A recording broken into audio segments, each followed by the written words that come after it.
अस्सलाम वालेकुम दोस्तों, FIA साइबर क्राइम की तरफ से सीमा हैदर के घर पे रेड की जाती है, जो कि सीमा का पाकिस्तानी घर है। आखिर क्या वजह है, क्या वजूहात हो सकती हैं कि जिनकी बेस पे सीमा हैदर के घर पे FIA डिपार्टमेंट की तरफ से रेड की गई है। काफ़ी सारी चीज़ें हैं, काफ़ी सारी चीज़ें खुल के अब तक सामने आ भी चुकी हैं और काफ़ी चीज़ें इस तरह की भी हैं जिनको शुरू में रोशन अली अजीम साहब ने आप सबके सामने लेके आए थे, लेकिन अचानक से उनको अपनी तमाम तर चीज़ें जो उन्होंने बताई थी या जो वो आगे बताना चाह रहे थे उनको क्लोज करना पड़ा। और उन्होंने बताया कि फ़िलहाल वो कुछ भी आपके साथ शेयर नहीं कर सकते क्योंकि जो इदारे हैं उनकी तरफ से मना किया गया है। तो अभी जो है सीमा हैदर के घर पे रेड की जाती है और कुछ शवाहिद थे शायद जिनकी बेस पे या जिनको ढूंढने के लिए या फिर कुछ चीज़ें हो सकती हैं जो सीमा हैदर के घर पे अभी भी मौजूद हों, जिनकी तलाशी के लिए जो हमारे पाकिस्तानी की FIA की टीम है वो सीमा के घर पे गई। और आपने देखा होगा कि इसी दौरान हमें हिंदुस्तान से भी काफ़ी खबरें देखने को मिलती रही कि जिसमें अमित जानी, जिसके ऊपर किसी का शक नहीं जा रहा था, अमित जानी जो कि आप कह सकते हैं कि सीमा का चौथा, पांचवा या छठा भाई बन सकता है आने वाले दिनों में,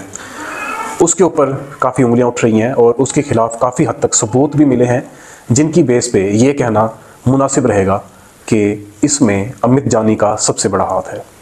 AP सिंह मोहरे के तौर पे इस्तेमाल हुआ, सचिन 18,000 रुपये पे इस्तेमाल हुआ, 18,000 रुपये महीना पे। ये बातें मैं नहीं कर रहा, इस चीज़ के सबूत निकल कर सामने आ रहे हैं कि 18,000 रुपये महाना पे सचिन को एज आ शोहर या फिर आप जिसको पति कह सकते हैं शो कराया गया है। और आने वाले दिनों में ये तमाम तर चीज़ें सीमा अपने मुंह से भी उगल सकती है जब जो हिंदुस्तान के इदारे हैं इनके ऊपर आवाज़ उठाएंगे या फिर इनके गिरेबान से पकड़ेंगे। अभी आपको ये मैं क्लियर करता चलूँ, अमित जानी और जो ये वकील बना फिरता है, जो कि वकील तो नहीं है, वकील के नाम पे दब्बा है AP सिंह, इनके ऊपर जो हिंदुस्तान की ATS है उसने कड़ी कार्रवाई का आगाज़ करने का फ़ैसला कर लिया हुआ है। जिस तरह से आपने देखा कि पाकिस्तानी साइड पे जो हमारे FIA डिपार्टमेंट के लोग हैं उन्होंने जाके सीमा के घर की छानबीन की है और छानबीन सिर्फ छानबीन तक ही नहीं, वहाँ पे जो सबूत थे वो भी उन्होंने ढूंढे होंगे, निकाले होंगे। हो सकता है क्योंकि साइबर क्राइम डिपार्टमेंट जो होता है FIA, इनका काम होता है जैसे किसी ने ऑनलाइन फ्रॉड किया है या फिर मोबाइल का इस्तेमाल करते हुए या गैजेट्स का इस्तेमाल करते हुए कोई फ्रॉड किया है तो उस चीज़ की इन्वेस्टिगेशन को वो मज़ीद आगे बढ़ाते होते हैं, क्योंकि इनके पास हर तरह की चीज़ें होती हैं जिनकी बेस पे किसी बंदे का डाटा निकालना पॉसिबल होता है। तो आपने देखा कि हिंदुस्तान में ATS ने सीमा का 700 चैट्स वाला जो मामला था वो निकाल कर सामने लेके आए थे। इसी तरह से पाकिस्तान के जो FIA डिपार्टमेंट है,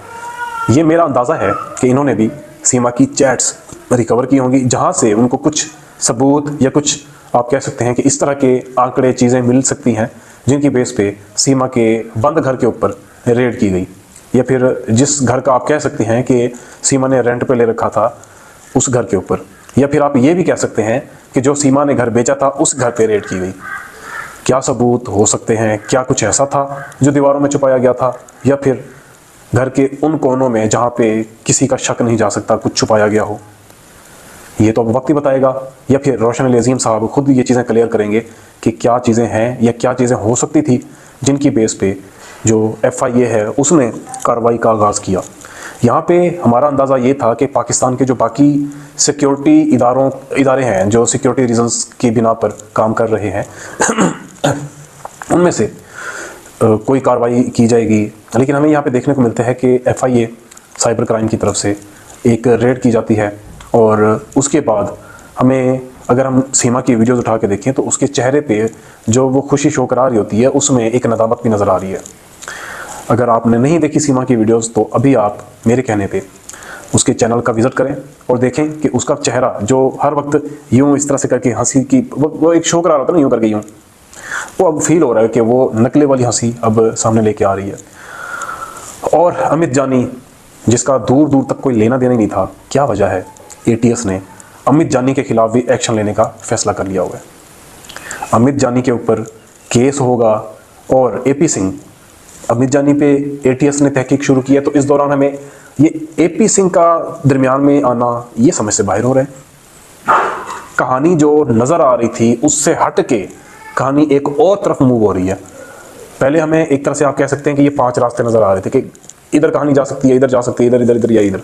ठीक है। लेकिन कहानी ने एक नया रास्ता दरमियान से एक और ले लिया हुआ है, जिसके मुताबिक अभी काफ़ी ज़्यादा चीज़ें हैं जो खुलेंगी, हैरान कुन चीज़ें सामने आएंगी। और हो सकता है आने वाले दिनों में सीमा जिस नेटवर्क के ज़रिए गई है वो नेटवर्क ही बेनकाब हो जाए। आखिर क्या वजह है कि सीमा का दुबई वाला भाई हिंदुस्तानी होने के बावजूद हिंदुस्तान नहीं जा रहा?